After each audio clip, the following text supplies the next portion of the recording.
दोस्तों नमस्कार। मैं विकास चौबे और मैं यहाँ कुशल हूँ और आपकी कुशलता की कामना करते हुए मैं अपनी वीडियो को आगे ले जाता हूँ।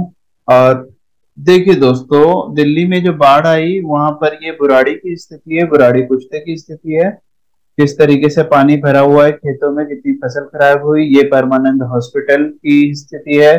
और यहाँ पर मैं बात करना चाहूंगा कुछ कि नदियां जिन रास्तों से वादा करते करके गई थी कि वो दोबारा आएंगी जहां पर वो कभी बहा करती थी, और वही चीज देखिए आज लाल किले के पीछे जो दीवार है, जो रास्ता आपका आईटीयू की तरफ जाता है, वहां पर ये पानी बह रहा है। और ये इस तरीके से कभी पानी बहा करता था, यमुना नदी यहाँ से जाया करती थी, ये आप इस फोटो में देख सकते हैं।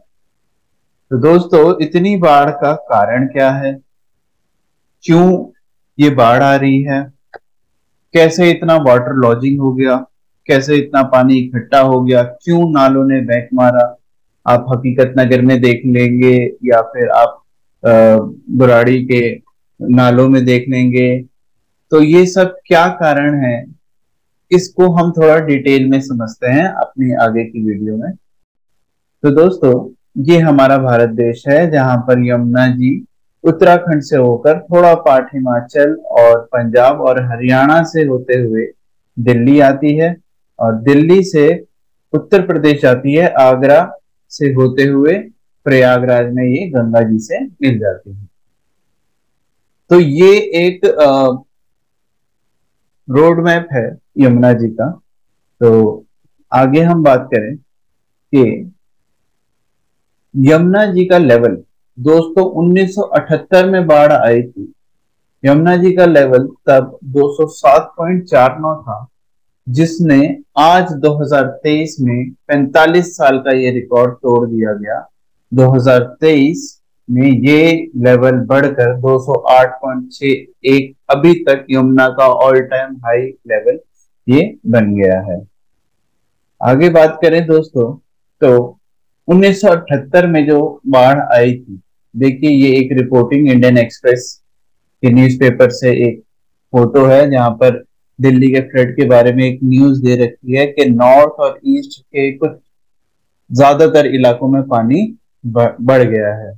लेकिन इस बार क्या हुआ कि नॉर्थ और ईस्ट के इलाकों में पानी भरा, जल जमाव हुआ, लेकिन कुछ एरिया अभी भी जल भराव से सुरक्षित हैं। जैसे आप संत नगर बुराड़ी देख लीजिए, आप यमुना पार के कुछ इलाके देख लीजिए, आप मॉडल टाउन देख लीजिए। 1978 में बाढ़ मॉडल टाउन, आपका जीटीबी नगर, यहां तक बाढ़ पहुंच गई थी।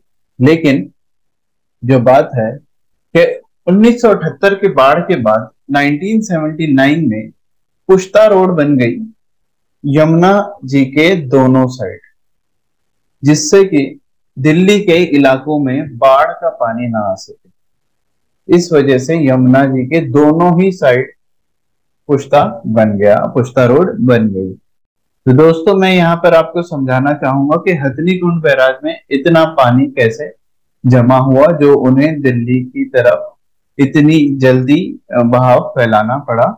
कि हिमाचल में बहुत ही ज्यादा बारिश हुई, जिसके कारण काफी जनजीवन प्रभावित हुआ है। वहां पर काफी घर टूट गए हैं, और वो सारा मलबा गाद बनकर जो आया है, वो सारा बाढ़ में कन्वर्ट हुआ निचले इलाकों। और हिमाचल में क्यों बाढ़ आई? हैवी रेनफॉल की वजह से जो बारिश आई, वहां पर बहुत ज्यादा बारिश आई, जिसके कारण पानी ज्यादा हो गया। तो ये हथनी कुंड बैराज जो है हरियाणा के यमुनानगर में स्थित है, जो कि यहां से पानी छोड़ते हैं तो दिल्ली आता है। दिल्ली आता है, जिसको जो कि हर साल बाढ़ का एक मुख्य कारण दिल्ली में बना रहा। तो इस पर कई जो एक्सपर्ट्स हैं वो कहते हैं, जो कि जिसमें से कि एक वरिष्ठ अधिकारी थे सीडब्ल्यूसी के, सेंट्रल वाटर कमीशन के, जो कि ये कहते हैं कि केंद्रीय जल आयोग के वरिष्ठ अधिकारी कहते हैं कि हमने देखा कि हथनी कुंड बैराज से छोड़े गए पानी को पिछले वर्ष की तुलना में दिल्ली पहुंचने में कम समय लगा। इसका मुख्य कारण क्या है? अतिक्रमण और गाद हो सकता है, जिस गाद की मैंने दोस्तों अभी पिछले इसमें बात करी, पिछले सेंटेंस में बात करी, पिछली लाइन में मैंने बात करी इस गाद के बारे में। और उन्होंने आगे क्या कहा कि पहले पानी प्रवाह के लिए अधिक जगह थी, कि जो पहले पानी हिमाचल से होता हुआ हरियाणा आता था, जो कि हरियाणा आता था, उसके लिए पहले काफी स्पेस था, और हरियाणा से दिल्ली जाता था उसके लिए पहले काफी स्पेस था।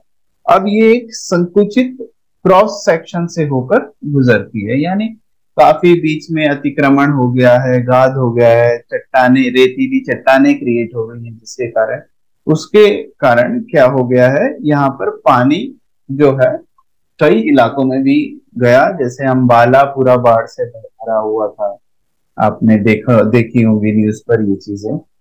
तो यहाँ पर यमुनानगर 180 किलोमीटर दूर है बस दिल्ली से। तो आगे मन्नू भटनागर, जो कि principal director of the natural heritage division at the Indian National Trust for Art and Cultural Heritage के प्रिंसिपल डायरेक्टर हैं, उन्होंने क्या बोला कि एक छोटी अवधि में अत्यधिक वर्षा का यमुना के बढ़ने का मुख्य कारण बताया। एक शॉर्ट पीरियड में जो ज्यादा बारिश हो गई, उसको बताया कि ये एक मेन रीजन हो सकता है कि इतना पानी आ गया। क्योंकि अगर लंबे समय तक बारिश आए, और देखिए उन्होंने आगे बोला क्या, वो समझ जाएंगे आप। लंबे समय तक समान मात्रा में पानी गिरने से ऐसी स्थिति पैदा नहीं होगी।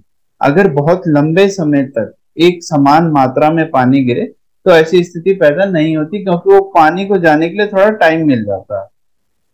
यदि कम मात्रा में वर्षा होती है तो भी कम मात्रा में वर्षा के कारण बहाव का स्तर ऊंचा हो सकता है। समय की अवधि एक शॉर्टर पीरियड ऑफ टाइम में, समय की अवधि में मतलब कि एक शॉर्टर पीरियड ऑफ टाइम में अगर छोटी कम मात्रा में भी बारिश आए तो भी पानी का बहाव का स्तर ऊंचा हो सकता है। तो यहाँ पर ये बात कही है मन्नू भटनागर ने, जो कि प्रिंसिपल डायरेक्टर हैं इसके natural heritage division of eight the Indian National Trust for Art and culture heritage. फिर बात करी भीम सिंह रावत ने, जो कि एसोसिएट कोऑर्डिनेटर हैं किसके, south Asia network on dams reverse people. उन्होंने ये बात कही कि यमुना के जल स्तर में अभूतपूर्व वृद्धि का एक प्रमुख कारण महत्वपूर्ण गाद संचय के कारण नदी के तल का ऊंचा होना है।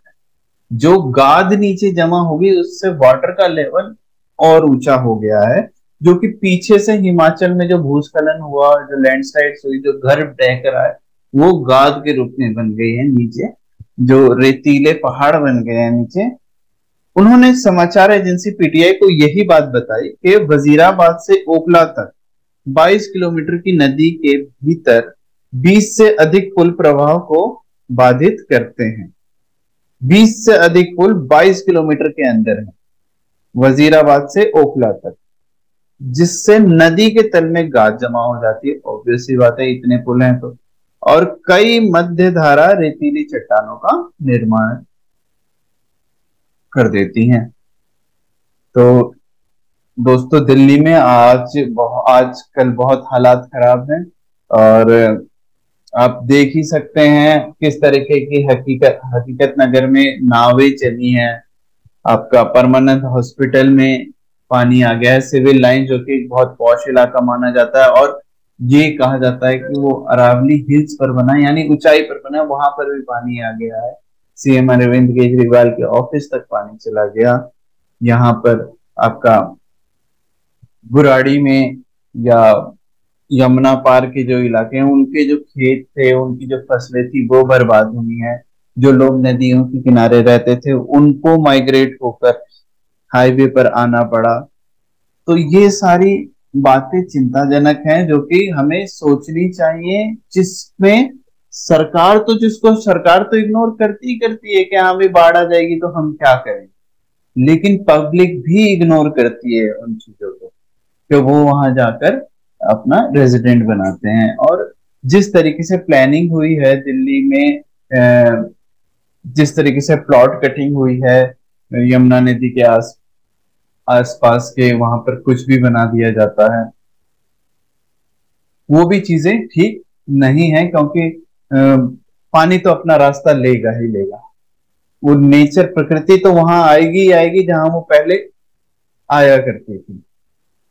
जो जैसा कि हमने पिछला लाल किले का पीछे, लाल किले के पीछे की दीवार की वीडियो में हमने दिखाया था आपको। तो यहाँ पर दोस्तों 5 रीजन ऐसे थे जो जिससे कि बाढ़ आई है दिल्ली में। वो क्या थे? एक तो यमुना का वाटर लेवल जो बढ़ गया, जिसने पिछले 45 साल का रिकॉर्ड तोड़कर 207.61 का रिकॉर्ड बनाया है। ऑल टाइम हाई रिकॉर्ड है ये यमुना के वाटर लेवल का। और दूसरा दोस्तों, एक कॉन्टिन्यूस हैवी रेनफॉल हुई है एक शॉर्टर पीरियड में। कॉन्टिन्यूस हैवी रेनफॉल हुई है एक शॉर्टर पीरियड में, जिसके बारे में पिछली स्लाइड में बताया भी कि जो जो मन्नू भटनागर जी ने, Indian National Trust for Art and culture heritage के जो प्रिंसिपल डायरेक्टर थे, उन्होंने बताया भी कि लंबे समय तक समान मात्रा में पानी गिरने से ऐसी स्थिति पैदा हुई है। तो ये कॉन्टिन्यूस हैवी रेनफॉल ने काफी फर्क डाला है। हथनीकुंड बराज में जो पानी इकट्ठा हुआ, जो गाद के साथ पानी आया, गाद की वजह से जो जल स्तर इतना बढ़ा है ना, उस चीजों से पानी का स्तर बढ़ा है काफी, जिससे कि बाढ़ आई है ना। तो ऐसा बोला था भीम सिंह रावत ने भी, जो कि हमने पिछली स्लाइड में देखा था, कि उन्होंने कहा था कि हथनीकुंड बैराज से छोड़े गए पानी को दिल्ली पहुंचने में पिछले वर्षों से की तुलना में काफी कम समय लगा है। तो पिछले साल से जो जब पिछले साल तक जब पानी छोड़ा जाता था तो इतनी जल्दी पानी कभी नहीं आता था। इस बार इतना जल्दी पानी आया है, इस सीडब्ल्यूसी के एक अधिकारी ने कहा है। ठीक है, ये हिंदुस्तान टाइम्स की एक रिपोर्ट में उन्होंने कहा। अतिक्रमण की स्थिति, एनक्रोचमेंट सिचुएशन, एनक्रोचमेंट सिचुएशन भी है यहाँ पर। यहाँ पर सीडब्ल्यूसी के अधिकारी ने ये भी बात कही थी कि लोगों ने यमुना जी के आसपास जो प्लॉटिंग करी है, जो प्रोजेक्ट बनाए गए हैं, जो फैक्ट्रीज बनाई गई हैं, जिससे कि एनक्रोचमेंट की स्थिति पैदा होती है। ठीक है, वो पानी को गुजरने का रास्ता नहीं मिल पाता। इसके बारे में सरकारों को सोचना चाहिए, संवाद करना चाहिए आपस की सरकारों से। भट्टा संचय, भट्टा संचय जो जिससे बात की गई कि एक अधिकारी ने यह भी बताया, पिछले हमने स्लाइड में आपसे बात करी थी, कि वजीराबाद से ओखला तक 22 किलोमीटर की नदी के भीतर 20 से अधिक पुल प्रवाह को बाधित करते हैं। जिससे कि दोस्तों क्या होता है कि जो पानी है उसमें गाद जमा होता है, और गाद में कई रेतीले स्लाइड बन जाती हैं और रेतीले चट्टान बन जाते हैं वहां पर, जिससे कि पानी का स्तर जो है वो ऊपर होता रहता है। तो ये 5 रीजन थे जिससे कि दिल्ली में बाढ़ आई और बाढ़ रही। आगे देखेंगे कि हम बात कर रहे हैं यहाँ पर 12 से अधिक एनडीआरएफ की टीमें ग्राउंड पर हैं जो रेस्क्यू कर रही हैं अभी भी। और यहाँ पर ये हमारे, जब बात ऐसी इमरजेंसी सिचुएशन की है तो उस एरिया के मुखिया से क्यों ना बात की जाए। एरिया के मुखिया से बात करने वाली बात को हम थोड़ा लंबा खींचेंगे कि अरविंद केजरीवाल जो कि दिल्ली के सीएम हैं, उन्होंने अपील की है, सेंट्रल गवर्नमेंट से भी अपील की है और पब्लिक से भी अपील की है, कि पब्लिक से तो ये अपील की है कि आप अपनी सुरक्षा कीजिए और बाढ़ के इलाकों से दूर रहिए। और ये सारी बातें अरविंद केजरीवाल ने पब्लिक से अपील करते हुए की और सेंट्रल गवर्नमेंट से ये अपील की कि वो हरियाणा को रिक्वेस्ट करें कि वो पानी थोड़ा धीरे धीरे छोड़ें ताकि दिल्ली भी संभल पाए। तो ये बातें अरविंद केजरीवाल ने अपील की। हालांकि पीएम नरेंद्र मोदी फ्रांस गए हैं, वहां से फोन किया है उन्होंने, दिल्ली के एलजी को फोन किया है दिल्ली का हाल पूछने के लिए, होम मिनिस्ट्री में फोन किया उन्होंने दिल्ली का हाल पूछने के लिए। लेकिन अभी तक ऐसी कोई खबर नहीं है कि उन्होंने सीएम अरविंद केजरीवाल को भी फोन किया है। तो ये चीजें हो रही हैं, थोड़ा हमें चाहिए कि हमें पॉलिटिक्स को दूर रखना चाहिए। ऐसा मैं नहीं कह रहा हूँ, ऐसा हरियाणा के मुख्यमंत्री ने बोला है, जिसके बारे में आगे हम बात करेंगे। तो दोस्तों, अरविंद केजरीवाल के कुछ ट्वीट इन दिनों हैं कि यमुना में बड़े जल स्तर से डीजेबी का इंद्रप्रस्थ रेगुलेटर टूट गया था, जिससे ठीक करने का काम रात भर चला। उन्होंने यहाँ पर अपनी भी बड़ाई कर दी कि अभी मैंने भी वहां का दौरा किया, कि वो चिंतित हैं, ऐसा उन्होंने बताया इस ट्वीट में। उम्मीद है कि अगले 4-5 घंटों में इसे ठीक कर लिया जाएगा। सरकार, एनडीआरएफ और आर्मी की टीमें पूरी तरह मेहनत से काम कर रही हैं, यानी सेंट्रल गवर्नमेंट भी अब आ गई है ग्राउंड पर एनडीआरएफ और आर्मी को लेकर। हमारी कोशिश है कि पानी शहर के अंदर नहीं घुसना चाहिए, तो ये कोशिश रहनी चाहिए। लेकिन इतनी स्थिति मिस्टर अरविंद केजरीवाल कैसे खराब होगी कि आईटीओ, जो कि मेन आपकी ऑर्गेनाइजेशनल हब है, जहां पर सरकारी ऑर्गेनाइजेशन इतनी सारी हैं, वहां तक पानी भर गया। इतनी वाटर लॉजिंग कैसे हो गई? ये क्या संवाद रहा आपका हरियाणा सरकार से, सेंट्रल गवर्नमेंट के साथ? तो ये चीजें देखनी पड़ेंगी हमारे देश की सरकारों को। तो दूसरा ट्वीट था कि यमुना में जलस्तर बढ़ने के बाद पैदा हुए हालात पर आज डीडीएमए की बैठक हुई। दिल्ली में सभी स्कूल, कॉलेज और यूनिवर्सिटी के रविवार तक के लिए बंद किए जा रहे हैं और सभी नॉन एसेंशियल सरकारी दफ्तरों को वर्क फ्रॉम होम से किया जाएगा और प्राइवेट ऑफिस को भी वर्क फ्रॉम होम लागू करने की एडवाइजरी जारी की जा रही है। एकदम कोविड टाइप सिचुएशन है सर ये तो। वाटर ट्रीटमेंट प्लांट बंद होने से पानी की सप्लाई 25% तक प्रभावित होगी, इसलिए पानी की राशनिंग की जाएगी। दिल्ली में जरूरी सेवाएं वाले बड़े वाहन को ही आने की इजाजत दी जाएगी। सभी दिल्ली वासी धैर्य रखें, जल्द पानी का स्तर कम होगा और स्थिति सामान्य होगी। सर, दिल्ली के लोगों का तो धैर्य दिल्ली के जामों से ही हो गया है। आप दिल्ली में जाम देख लीजिए कितना है, तो सोचिए ना दिल्ली के लोगों में कितना धैर्य होगा। जगह जगह पर जाम हो जाता है, तो धैर्य तो ऑलरेडी उनमें आ गया है। तो ये तो छोटी मोटी सिचुएशन है दिल्ली वासियों के लिए, मेरे ख्याल में इतना धैर्य तो दिल्ली वाले रखते हैं अपने पास।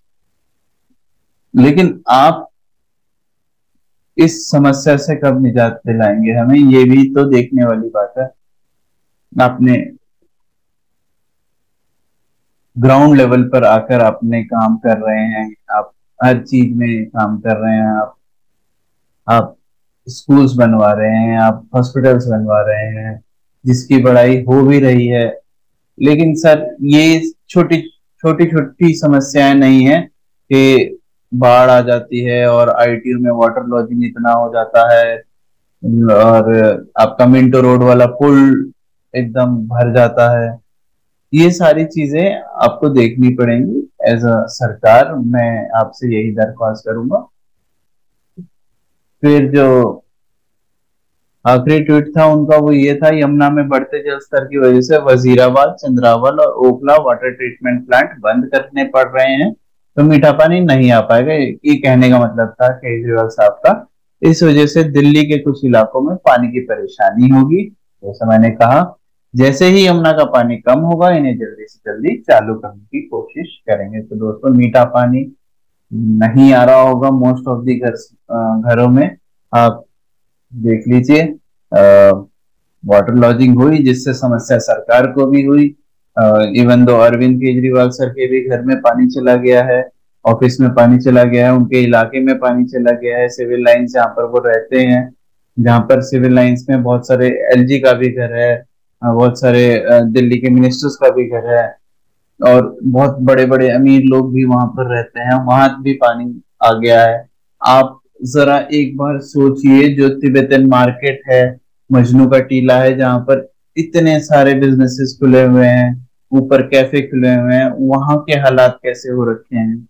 आप एक बार वहां के भी जायजा लीजिए, वहां कैसे लोग माइग्रेट हुए, कहाँ जा रहे हैं, कहाँ रह रहे हैं, उनके खाने पीने की व्यवस्था क्या है। तो ये सारी चीजें सर देखनी पड़ेंगी।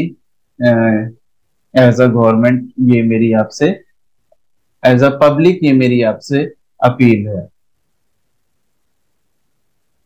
तो दोस्तों, यहाँ पर मनोहर लाल खट्टर जी ने, जो कि हरियाणा के चीफ मिनिस्टर हैं, उन्होंने बोला बाढ़ एक प्राकृतिक आपदा है और इस पर दिल्ली सरकार के लोगों को राजनीति नहीं करनी चाहिए।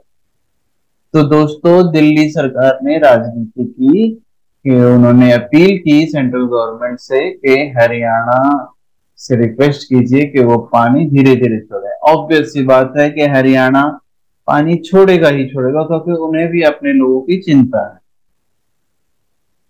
लेकिन यहाँ पर ये अपील करना कि जहां पर अरविंद केजरीवाल जी अपील कर रहे हैं सेंट्रल गवर्नमेंट से, एक मीडिएटर के तौर पर बनने के लिए उनसे अपील कर रहे हैं कि आप हरियाणा सरकार से बात करें कि वो पानी धीरे धीरे छोड़ें। लेकिन यहाँ पर मैं मानता हूं कि दिल्ली की सरकार और हरियाणा की सरकार और सेंट्रल गवर्नमेंट तीनों को डायरेक्ट एक संवाद करना चाहिए, एक कमेटी बनानी चाहिए।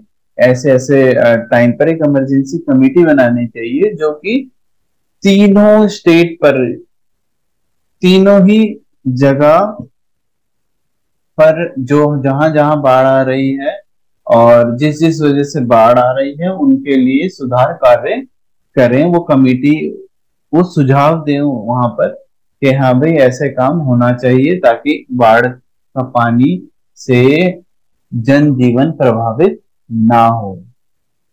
तो ये चीजें सारी सरकारों को मिलकर ऐसे टाइम पर काम करनी चाहिए, एक दूसरे से संवाद करते रहना चाहिए, एक दूसरे के हालातों का जायजा लेना चाहिए, एक दूसरे के हालातों को समझना चाहिए, ना कि राजनीति करनी चाहिए। तो राजनीति ना हो तो ये यहाँ पर अपना पॉलिटिकल ईगो भी साइड में रखना चाहिए। पॉलिटिकल ईगो से, जहां पर मैंने आपसे बात की कि नरेंद्र मोदी को as a prime minister, Arvind Kejriwal को भी फोन मिस्टर अरविंद केजरीवाल को भी फोन करना चाहिए और उनसे भी हालात का जायजा लेना चाहिए, क्योंकि दिल्ली वालों ने अरविंद केजरीवाल जी को चुना है और प्राइम मिनिस्टर नरेंद्र मोदी को पूरे देश ने चुना है, जिसमें दिल्ली वाले भी आते हैं।